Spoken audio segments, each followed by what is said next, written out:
I think that the state has to lead a public works programme that will put people to work on dealing with issues like, for example, where do they get the money?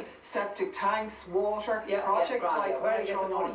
Well, for starters, I would start with a measure to implement a wealth tax on the top 5% of the population who can afford to pay extra. I think in these austere times, as in other countries, you could raise a it depends on what rate you set it at. Well, the rate that you'd like to set it at, what rate, how much would you get? I think you would get a couple of billion, two to three billion. No, really? 2 to 3 And how did you do that calculation? How did I do that calculation? Yeah. Well, based on the fact that the Merrill Lynch study would say that 1% of the population in Ireland control about 34% of the wealth, that section of society. There are a wealthy minority of people in this country who even the central bank study would reveal that those at the tops of society have experienced a massive increase in wealth even during these recessionary times. Separate point. 100 billion euros in pension funds belong to Irish workers invested abroad.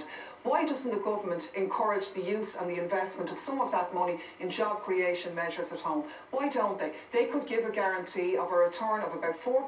That's something that the pension funds would do better than anything they'll get on the markets, and use that to invest in putting people to work.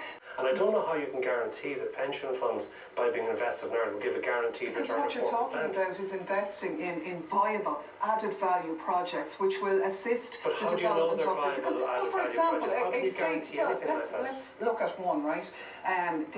Dealing with our septic tanks problem, upgrading that. Unless we do that, we're going to be, well, we will save a fortune in EU fines for starters if we get that work done and upgrade our services in that regard. If we repair the water network, not only do we put people to work, which is a massive saving in terms of social welfare, it generates taxation, and people who work, particularly people who are taken off the dole, spend all their money, and that has a knock-on effect on the economy. Unless you do that, where else is it going to come from?